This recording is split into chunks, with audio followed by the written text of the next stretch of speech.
President Donald Trump just signed an executive order with two goals. The first, to freeze all financial aid to South Africa. The second, to promote the resettlement of Afrikaners in the United States, to escape the draconian policies of the South African government. The Afrikaners of Orania take note of this development, and we are very thankful, specifically for the urgency with which this was tackled in regards to land expropriation and expropriation of property without compensation. However, our plea can be summarized in 3 words. Help us here. Not necessarily with US tax dollars, but with the recognition of our legitimate pursuit. That is the pursuit of Afrikaner self-determination and an autonomous region. Recognizing us as an ethnic people leads to a conclusion, and that is that the only sustainable option for Afrikaners is an autonomous area. The South African government even signed this as the Afrikaner Accord on Self-Determination in the 1990s, which states that Afrikaner self-determination is a legitimate pursuit. Our highest ambition is not to be resettled or relocated.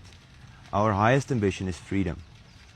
We ask the White House to recognize this, and we also extend that wish to all other nations. With the grace of God and the help of our friends, this can be made possible.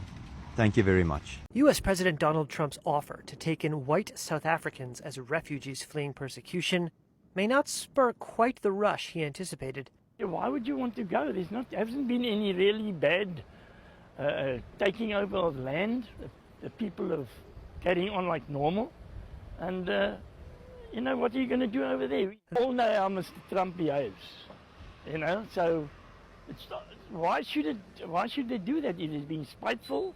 The legacy of the racist apartheid government left 3/4 of privately owned land in the hands of the white minority, after 3.5 million black people were forced from their homes.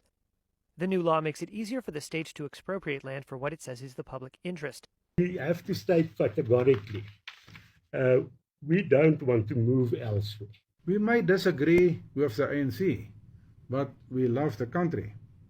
As in any community, there are individuals who wish to immigrate, but the repatriation of Afrikaners as refugees is not a solution for us. It's just so that we can share information. At this stage, we've had outreaches of over 17,000 South Africans expressing interest in becoming refugees in the United States of America. Well, to be honest with you, how do you test an Afrikaner? I've got an English name and an English surname, but I know if we start conversing in Afrikaans, you will hear that I'm a native speaker. I grew up Afrikaans, went to an Afrikaans primary school, high school. I'm a product of the Rand Afrikaans University. So, you know, how are we fully going to define that? I don't know if they're all Afrikaans. Most of the emails I received were in English, and most of them were on behalf of their families. So up and above the number that I have mentioned, which is well over 17,500, we can time that by about 4 if we look at families and added family members. At this stage, we're estimating about 50,000 people reached out to us in the last 2 days, warm bodies that would like to move to the United States from South Africa. And that's shocking. Well, we're saying 50,000 with their families, because we're talking about a figure of 17,500 that have reached out to us. But there's no way of quantifying this. Further to that, this is honestly hot off the press. This happened at 5 p.m. US time on the East Coast that we got this news, or that this news broke. This news broke in South Africa during the nighttime of Saturday morning.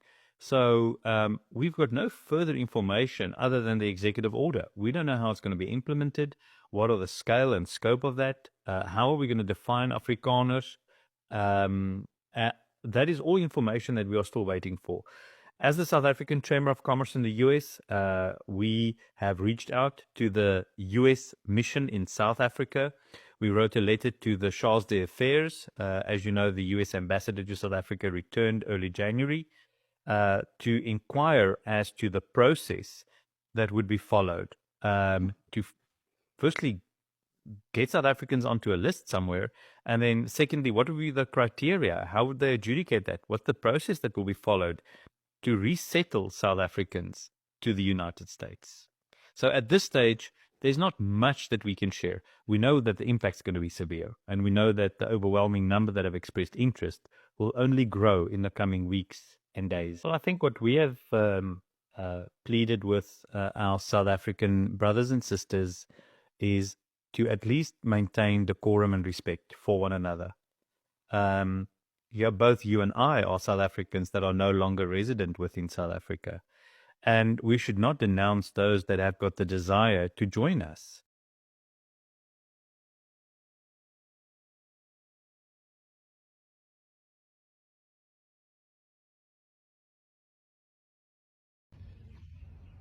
Good day, President Trump. My name is Jason Bartlett, and I'm a white South African living in your beautiful country of America.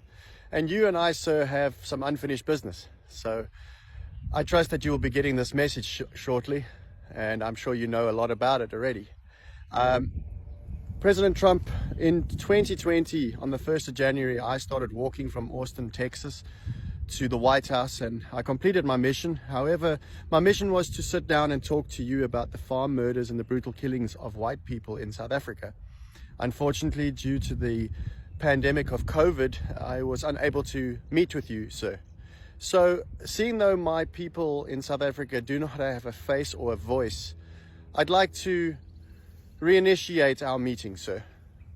I would like to come and see you at the White House. I'd like to talk to you and possibly Elon Musk about our atrocities happening to us. And I know you've signed an executive order for white Afrikaners to come to South Africa on refugee status. And not only do I want to thank you in person and take my hat off to you, I want to sit down and talk to you and establish a plan how to resettle the Afrikaner in America so that we can make the agricultural sector of America great again. America has its issues, and we as the white farmers and the white people of South Africa would like to help make America great again, from the bottom all the way to the top. We're here to support you, and we are here to encourage you, and as a world leader, we look up to you, sir. So thank you very much to everybody that's supported us. Help us get this message to President Donald Trump, and hopefully shortly I will be sitting in the White House talking to President Donald Trump and creating a fundamental plan to resettle the Afrikaner in America, where we can keep the language Afrikaans, celebrate the freedoms that we will have, as well as making America great again, including the agricultural sector. God bless, and see you soon, sir. My name is Davy Wessels. President Trump, I see a lot of liberals wants to tell you what's going on in South Africa. Well, on ground level, our situation is dismal. And yes, you are correct in your assumption that South Africa is a failed state. We are experiencing a war-like situation with more than 22,000 people being murdered each year, hundreds of thousands of people being affected by crime each year. Thousands of our people and children are being murdered and raped on a daily basis. I'm a boer and farmer, and since the ANC came into power, thousands of white farmers were murdered and tortured to death on their farms. This being actively encouraged by the EFF and ANC. People are dying in state hospitals, hallways, waiting for days to be admitted for standard procedures. All the while, the ANC cadre steals the money, which is supposed to go to the needy. All state institutions are failing, and the woke liberal DA are the ones signing the expropriation law into power, since they are part of the ANC-led government. The situation is so bad currently that if a loved one doesn't answer their phone, you're immediately worried about what could have happened to them. The woke liberals and the ANC is trying to paint a rosy picture, but if you want our help in your investigation, we will show you the reality on ground level. We already gathered 50,000 signatures in 2 days in support of this message of us.